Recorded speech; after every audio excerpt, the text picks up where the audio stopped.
وصل وسلم وبارك عليه وعلى آله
Mabuk.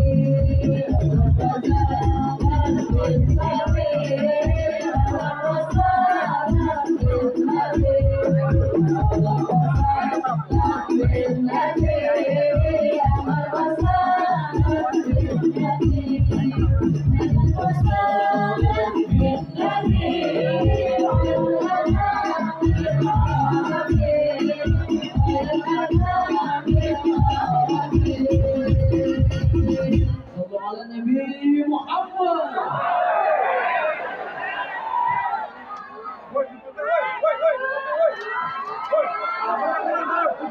Turun, calik, calik, calik, calik, calik, calik, calik, calik, calik, turun. Dimohon kepada para jemaah semua, mohon untuk duduk kembali. Duduk kembali, mohon dengan tenang. Bapak-bapak tolong tenang panitia. Panitia punten deh, kondisikan panitia.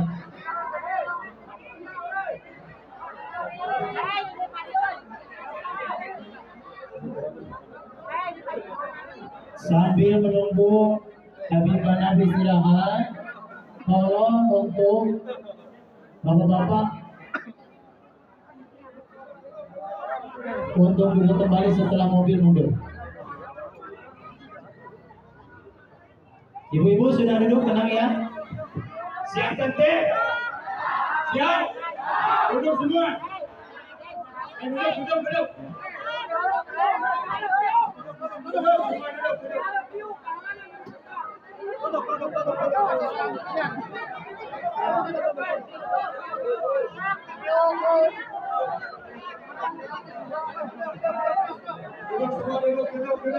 Jangan saling dorong, duduk dengan tenang, biar yang belakang kelihatan di sini.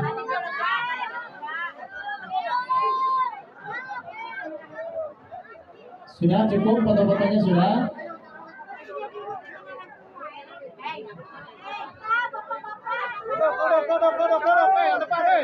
Hadirin yang sama-sama dimuliakan Allah Subhanahu wa taala. Alhamdulillah Habibana sudah dapat hadir di depan kita semua. Alhamdulillah dalam keadaan sehat walafiat.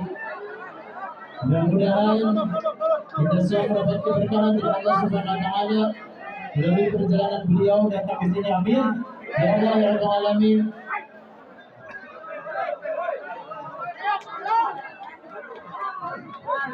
Sebelum dimulai, sekali lagi saya tekankan kepada bapak-bapak, tolong harap tenang duduk.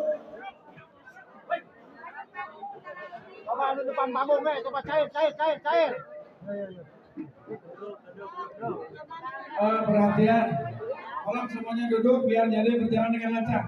Semuanya terlihat, biar semuanya terlihat. Apa duduk dengan tertib biar jadi semuanya kelihatan. Ya, apa? Yes.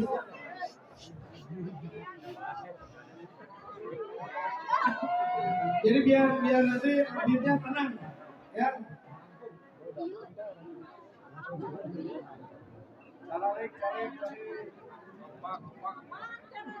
Hadirin yang muliakan, lanjutkan. Alhamdulillah sekarang pada acara ceramah terhadap di Maulidul Hasanah, insyaallah sudah hadir di tengah kita Habibana. Untuk itu segala kehormatan, segala kecintaan atas nama keluarga besar Saiful Haul untuk mempersilahkan kepada beliau untuk memberikan usianya atau ceramahnya kepada kita semua. Siap untuk mencerahkan ceramahnya? Siap? Takbir! Sayyidina Muhammad!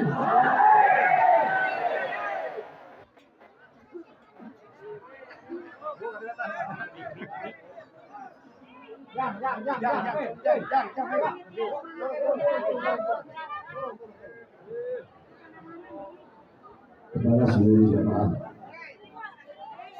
sebelumnya saya harap yang ada di kalau ada yang berikut saya pulang sekali. Tadi waktu ada yang tarik tangan saya, ini saya ambil tolong jaga. Imam Syekh Abu Bakar bin Sa'id Beliau berkata, barang siapa yang banyak berbicara ketika duduk di majelis ilmu, dikhawatirkan matinya dalam keadaan suruh hati. Ini acara pengajian, bukan acara dangdut. Saya datang ke dangdut untuk menyampaikan ilmu dan untuk amin di barang lagu. Saya dapat lama. Saya memang ada sakit, saya ada acara. Jadi kalau pasang hati, ingat. Sebentar saya akan sampaikan. Insyaallah. Assalamualaikum warahmatullahi wabarakatuh.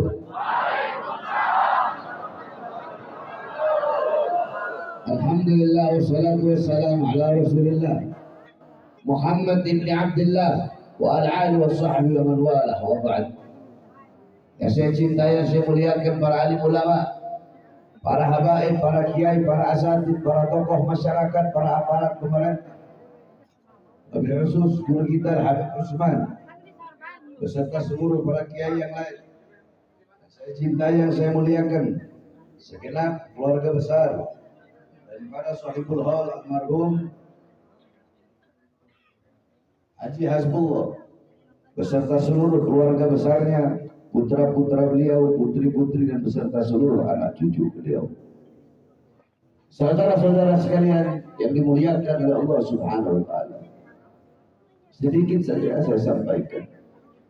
Haul itu punya 3 makna. Haul itu punya 3 arti. Haul itu punya 3 pengertian. Yang pertama, haul artinya sekeliling, sekitar. Allazi barakna haulahu, yang kami berkahi sekelilingnya, yang kami berkahi sekitarnya. Haul yang kedua artinya kekuatan, daya, upaya. La haula wala, tidak ada daya, tidak ada kekuatan. Nah, haul yang ketiga artinya 1 tahun. Setiap perputaran waktu 1 tahun itu namanya haul. Akan tetapi haul itu juga terbagi menjadi 2. Haul yang pertama yaitu haul para wali, haul para ulama, haul para aulia, yang dimana banyak kita dengar acara-acara haul. Di Jakarta ada haul Habib Husain bin Abu Bakar Idrus Luar Batang, haul Habib Salim bin Ahmad bin Jindal, haul Habib Ali bin Husain Al-Attas, haul Habib Ahmad bin Ali Al-Haddad Habib Kuncung, haul Habib Hasan bin Muhammad Al-Haddad Priuk. Di Jawa Tengah ada haul Pekalongan, kemudian ada haul Tegal. Di Jogja ada haul Habib Ahmad Tempel. Di Jawa Timur ada haul Habib Ja'far bin Syekhon As-Segaf Pasuruan, haul Habib Abdullah bin Faqih, haul Habib Abdul Qadir bin Faqih. Kemudian ada haul Habib Hasan bin Ahmad Baharun, ada haul Habib Abdullah bin Ali Al-Haddad Bangil, ada haul Habib Abu Bakar Muhammad As-Segaf Gresik, ada haul Kiai As'ad, ada haul Kiai Syamsul Arifin, ada haul Kiai Haji Hasyim Asy'ari. Kemudian ada haul Kiai Abdul Hamid Pasuruan, ada haul Habib Halid bin Abdullah Al-Haddad Banyuwangi. Sampai di Lombok, di NTT, di Palu ada haul Habib Idrus bin Salim Al-Jufrina. Haul yang pertama ini diadakan setiap tahun. Dibacakan manaqib, sejarah hidup sahibul haul. Bagaimana sejarah hidupnya, ilmunya, amalnya, ibadahnya, akhlaknya, waraknya, khaufnya, khasyahnya, ketaatannya, kepatuhannya, ketundukannya kepada Allah, rasa takutnya kepada Allah. Sehingga kita yang duduk dalam acara haul-haul orang soleh, haul-haul para habaib, haul-haul para kiai, kita duduk mendapatkan keberkahan, mendapatkan intifa, mendapatkan istifadah, mendapatkan ibrah, mendapatkan pelajaran, sehingga kita bisa menjadikan beliau sebagai uswah, qudwah dan teladan kita. Itu yang pertama. Kalau kita hadir pada acara haul-haul orang soleh. Nah, haul yang kedua adalah seperti pada malam hari ini, yaitu keluarganya, putra-putrinya, anak-anak cucunya, sanak saudara yang ditinggalkan oleh almarhum, mengundang kita semua di sini untuk merayakan haul setiap tahun daripada wafatnya orang tua. Jadi kalau haul yang pertama untuk para wali, untuk para orang soleh, ya. Sedangkan haul yang kedua itu adalah yang anak-anaknya, saudaranya, keluarganya mengundang kita duduk di sini merayakan haul. Untuk apa? Untuk mendoakan sahibul haul. Didoakan sahibul haul. Jadi ini menjadi bukti, ini menjadi tanda bahwasanya anak-anak yang ditinggalkan, putra-putri cucu yang ditinggalkan oleh almarhum adalah anak-anak yang soleh dan soleha.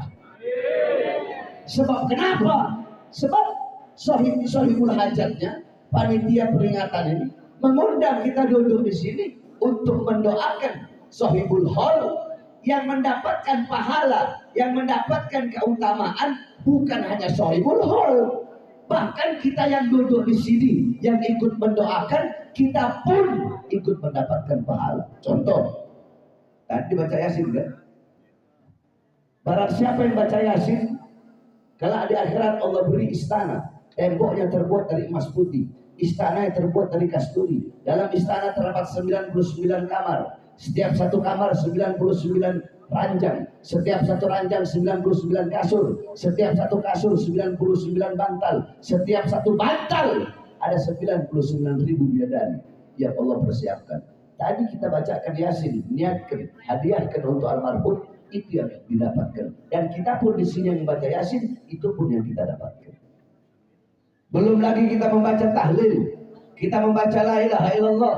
Qala Allah bil hadil qudsi. Allah Subhanahu wa taala berfirman dalam hadis qudsi. Apa kata Allah? La ilaha illallah hisni. La ilaha illallah itu adalah benteng pertahananku. Maka barang siapa yang membaca la ilaha illallah, berarti dia telah masuk ke dalam benteng pertahananku. Barang siapa yang masuk dalam benteng pertahananku, maka dia akan aman dari azab dan siksaku. Sahibul haul kita bacakan tahlil, dalam kuburnya aman dari azab dan siksa Allah. Kita yang baca tahlil aman dari azab dan siksa Allah Subhanahu wa taala. Sampai-sampai dikatakan afdalul kalam indallah subhanallah walhamdulillah wala ilaha illallah wallahu akbar. Kalimat yang paling dicintai oleh Allah, kalimat yang paling disukai oleh Allah adalah subhanallah, alhamdulillah, la ilaha illallah, wallahu akbar. Tadi semua kita baca. Ketika kita membaca hal-hal, perkara-perkara, kalimat-kalimat, kata-kata yang dicintai oleh Allah, maka kita pun akan mendapatkan kecintaan dari Allah. Belum lagi tadi kita baca sholawat.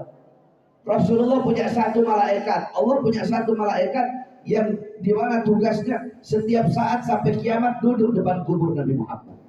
Untuk apa? Malaikat itu menyampaikan, ya Rasulullah, fulan bin fulan, fulan bin fulan, disebut, kamu punya nama satu persatu. Fulana, nama ibu-ibu semua disebut di hadapan Rasulullah. Mereka bersalawat kepadamu ya Rasulullah, yang dimana mereka niatkan, mereka hadiahkan pahalanya untuk sahibul haul. Apa? Kata Rasulullah, bawa salawat mereka menghadap Allah. Dibawa menghadap Allah. Apa kata Allah? Akan aku jadikan setiap satu huruf dari salawat yang mereka baca, aku ciptakan 460 malaikat yang punya 460 kepala. Setiap kepala punya 460 wajah. Setiap wajah punya 460 mulut. Setiap mulut punya 460 lidah. Dan setiap lidah akan memohon ampun atas dosa-dosa orang yang bersolawat dan dosa-dosa orang yang dihadiahi solawat tersebut. Coba lihat, begitu mulia, begitu agung. Apa-apa yang didapatkan pada malam hari ini bukan hanya sahibul haul, bahkan kita pun yang duduk di sini mendapatkan keutamaan. Oleh karenanya saudara-saudaraku sekalian yang dimuliakan oleh Allah, jangan ngarep. Kamu ngarep pengen punya anak yang nanti kalau kamu mati, anak kamu bakal bikin acara haul, ya, bakal bacakan kirim Yasin, baca ayat Quran, baca tahlil, tahmid, ngundang ulama, ngundang kiai, ngundang habaib, bikin acara 40 harian, bikin acara tiap tahun haul untuk kamu. Jangan harap pengen punya anak seperti itu kalau semasa hidup engkau tidak pernah mendidik anak-anakmu dengan pendidikan Nabi Muhammad. Jadi kita duduk di sini merayakan haul, membaca ayat Quran, baca Yasin. Itu untuk apa? Itu tidak ada yakni qala Rasul idza mata ibnu Adam in qata'a amaluhu illa min thalatha sadaqatin jariyah al ilmu yantafa'u bih wa waladun salih yad'u lahu. Apabila manusia wafat, apabila manusia meninggal dunia, maka terputus seluruh amalnya kecuali 3. Kita masih hidup sholat dalam kubur nggak bisa sholat. Dalam kubur apa masih hidup puasa dalam kubur nggak bisa. Masih hidup haji dalam kubur nggak bisa. Tapi ada 3 amal yang pahalanya mengalir sampai hari kiamat. Apa salah satunya? Doa anak soleh kepada kedua orang tua.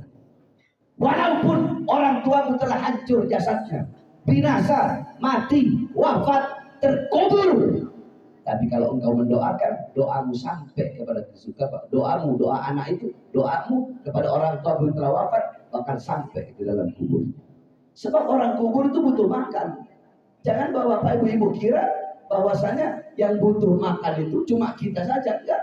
Mereka orang yang wafat, para penghuni kubur, mereka juga butuh makanan. Terus, makanan mereka apa?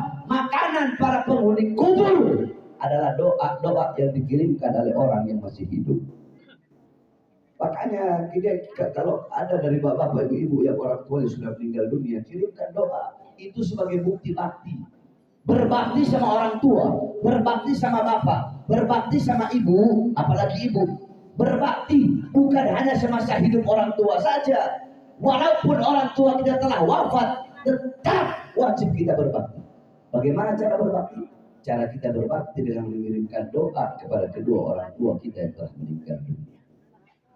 Jadi alhamdulillah Sahibul Hajat. Kenapa? Karena Sahibul Hajat orang paham, orang ngerti. Dulu dididik sama almarhum orang tuanya. Ya. Makanya kamu kalau pengen nanti kalau kamu wafat, kalau kamu meninggal, punya anak yang bakal bikin hall, undang ulama, ustadz, kiai, habaib, baca doa sama-sama. Ya mumpung kamu masih hidup, didik anak-anakmu dengan pendidikan Nabi Muhammad. Jangan sampai anak-anakmu buta Islam, buta iman, buta Quran. Ini orang tua zaman sekarang. Kalian bapak-bapak zaman sekarang, pagi, siang, sore, malam cari uang, cari nafkah, kerja pagi, siang, sore, malam. Untuk apa? Untuk memberi makan jasmani anak-anak kalian.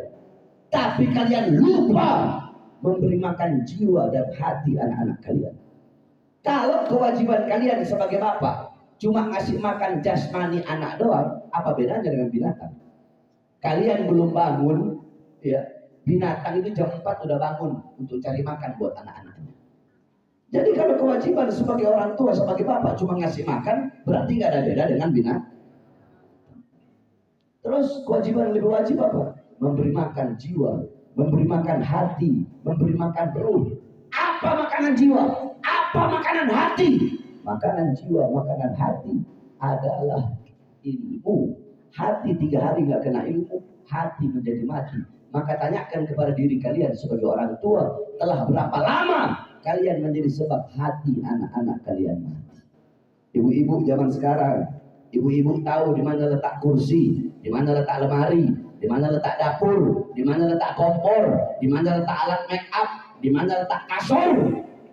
Kalian tahu semua letak-letak di rumah kalian, tapi kalian tidak tahu di mana letak dan tempat anak kalian ketika malam hari. Ibu-ibu jawab, coba saya tanya. Uangnya ibu-ibu, apakah ibu-ibu bakal taruh depan rumah? Mak.